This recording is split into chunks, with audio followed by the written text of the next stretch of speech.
Assalamualaikum warahmatullahi wabarakatuh. Kami dari kelompok 2 Semantik Web akan menjelaskan tentang materi yaitu ontologi konsep. Ini adalah nama tim kami. Yang pertama ada Rina Fika, Maharani Nadia, Muhammad Naim, Syifa Nastiti, Riz Aditya, dan Wika Hardianto. Yang pertama kita akan membahas tentang ontologi ini sendiri. Ontologi ini sebuah cabang ilmu dari filsafat yang mempelajari tentang pengetahuan serta realitas secara kritis. Itu adalah arti kata dari ontologi itu sendiri. Nah, di sini dalam teknologi web semantik, ontologi sebagai backbone atau tulang belakang.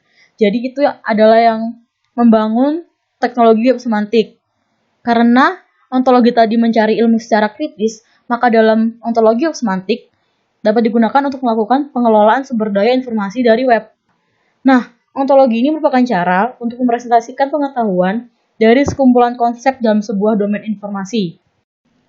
Yang kedua adalah pengertian ontologi dalam semantik web. Nah, menurut Thomas Gruber, pengertiannya adalah an ontology is an explicit specification of a conceptualization.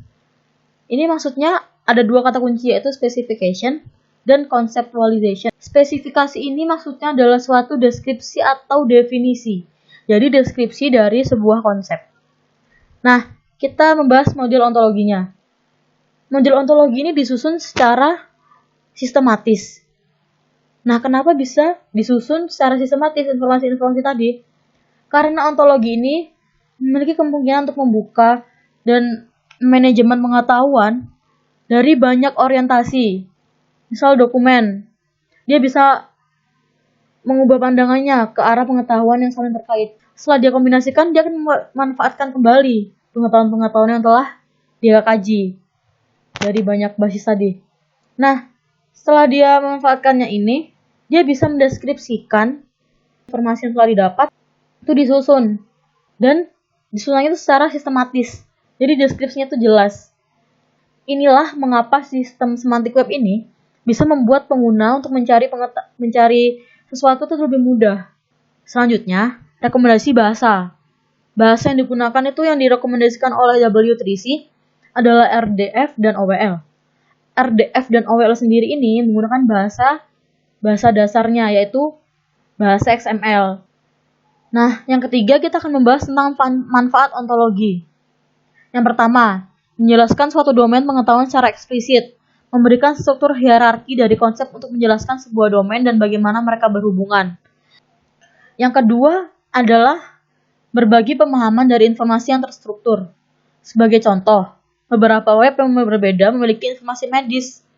Nah, ini ada beberapa, misal 3 web tentang medis.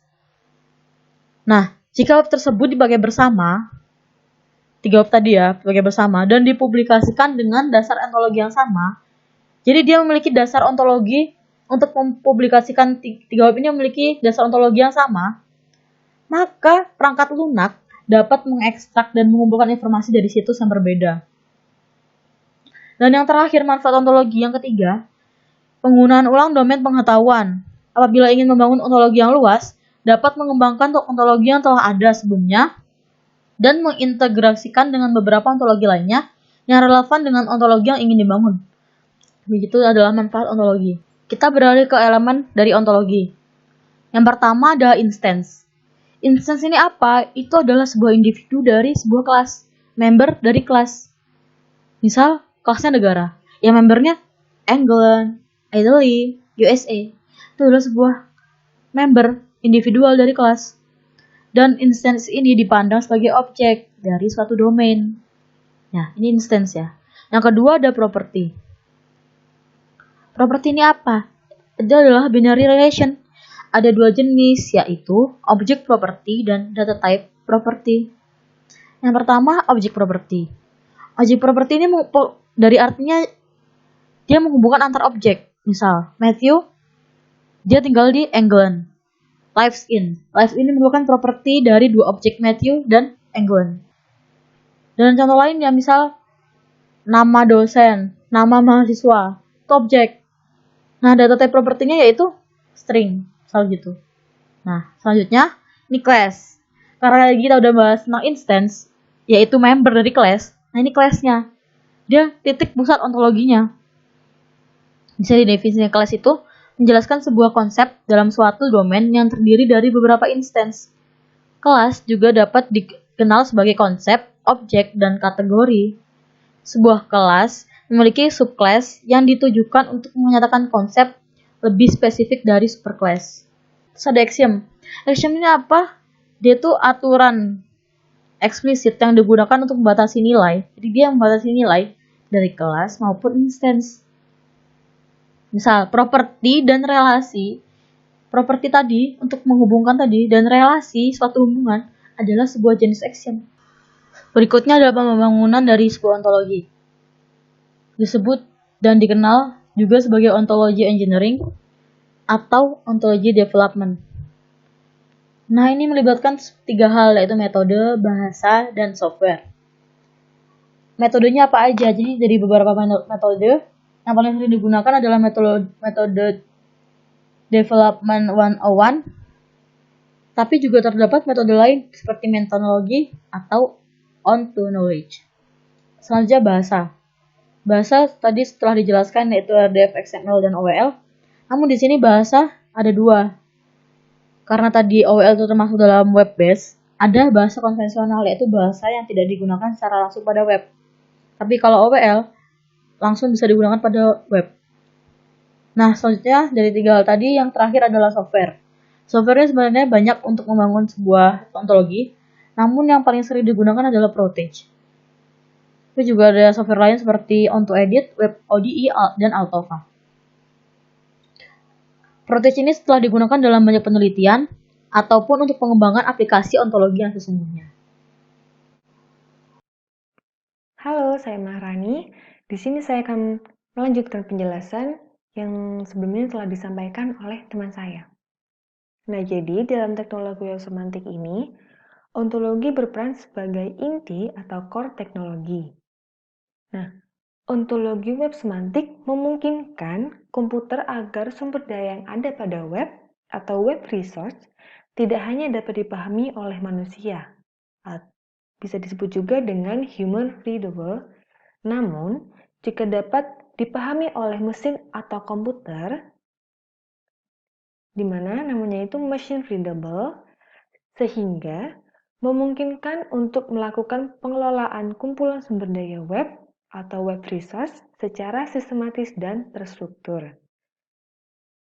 Selain itu, ontologi web semantik dapat mengatasi permasalahan pada sumber daya informasi yang akan terus-menerus berkembang, namun belum terstruktur.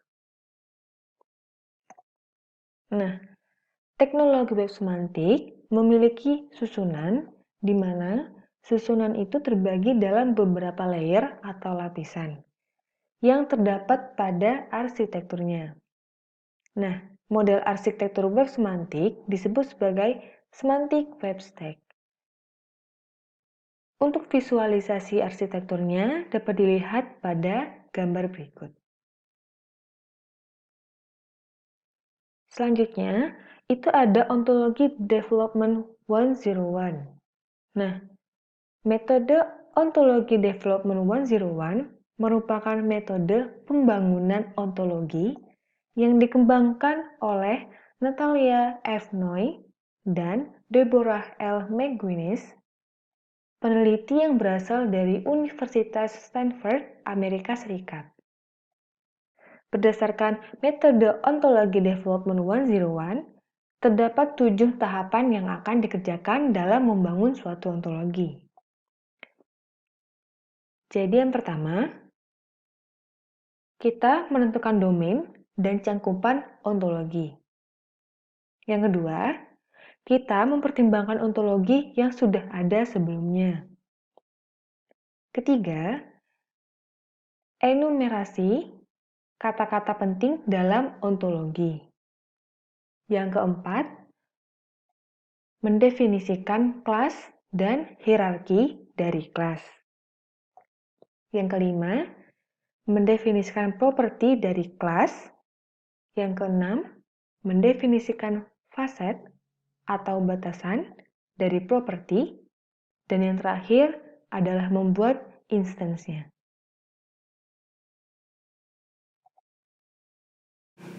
Oke, selanjutnya saya akan menjelaskan tentang metode ontologi development 101 yang merupakan pembangunan ontologi yang dikembangkan oleh Natalia F. Noy dan Deborah dari Universitas Stanford, Amerika Serikat. Berdasarkan metode ontologi development 101, terdapat 7 tahapan yang akan dikerjakan dalam membangun suatu ontologi, yaitu yang pertama, menentukan domain dan cakupan ontologi.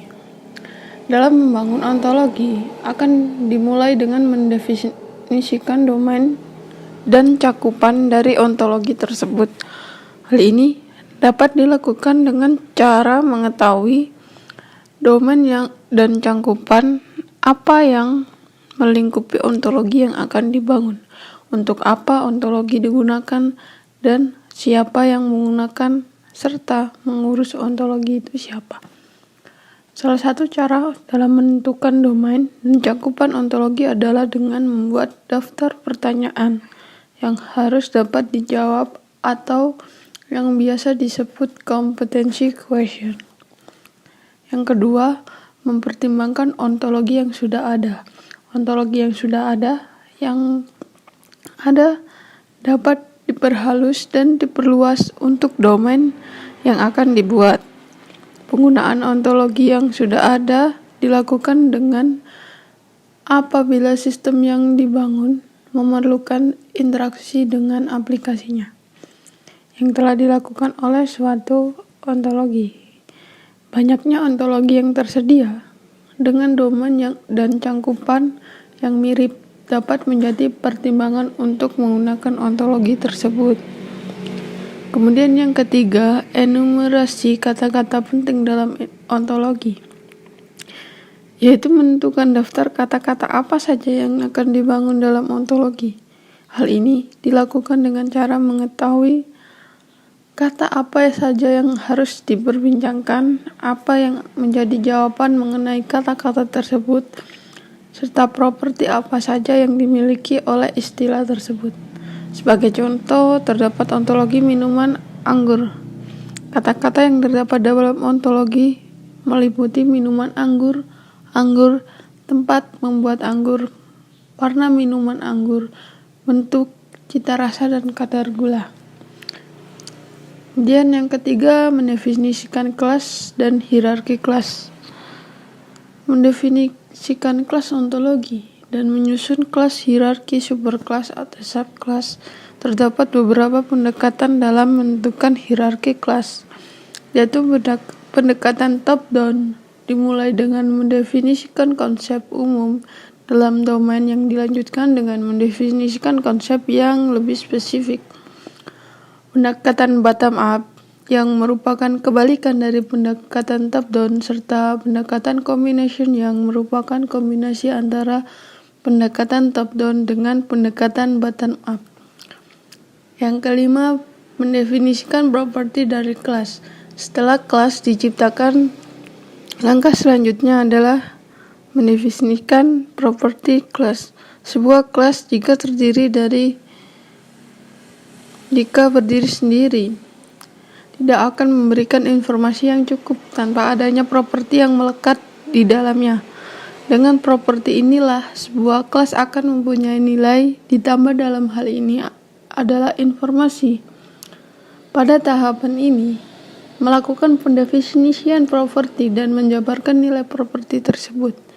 Kemudian tahapan ke-6, mendefinisikan facet atau batasan dari properti.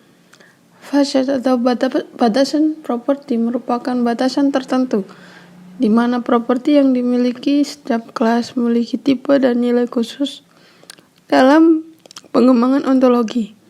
Facet property dikategorikan menjadi 2 kategori, yaitu cardinality atau mendefinisikan banyaknya nilai di setiap properti, serta type menegaskan tipe data pada properti yang akan didefinisikan. Kemudian yang ketujuh, membuat instance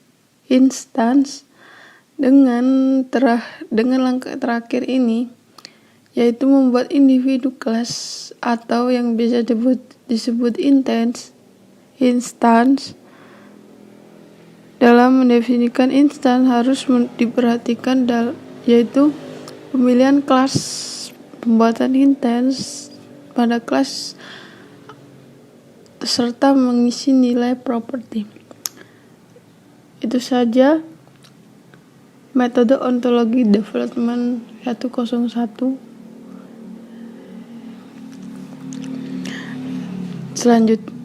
Dan sekian presentasi dari kelompok kami.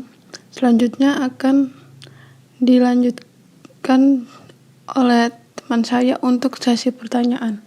Assalamualaikum warahmatullahi wabarakatuh. Nah teman-teman, tadi sudah dijelaskan oleh teman kita tentang apa itu ontologi, definisi ontologi, dan juga tahapan-tahapan dari ontologi itu sendiri. Nah selanjutnya kita akan masuk pada sesi pertanyaan. Pertanyaan pertama adalah, jika dalam persentase, ya kan, berapa persentase dari pemahaman Anda tentang materi yang telah kelompok kami sampaikan? Misalkan 30%, 20%, 1%, ataupun 90%, ataupun bahkan 1%. Oke? Paham? Kita lanjut ke pertanyaan kedua. Pertanyaan kedua, jelaskan ontologi menurut cara pandang Anda sendiri. Jadi tadi kan sudah dijelaskan secara definisi oleh para ahli. Nah, sekarang giliran Anda menuturkan cara pandang Anda tentang apa itu ontologi sendiri. Pertanyaan yang ketiga, dari ketujuh tahapan ontologi yang telah dijelaskan oleh kelompok kami, manakah tahapan yang paling menurut Anda mudah untuk dipahami atau dilakukan, dan tahapan mana yang paling sulit dilakukan? So, itu bisa dijelaskan menurut Anda masing-masing.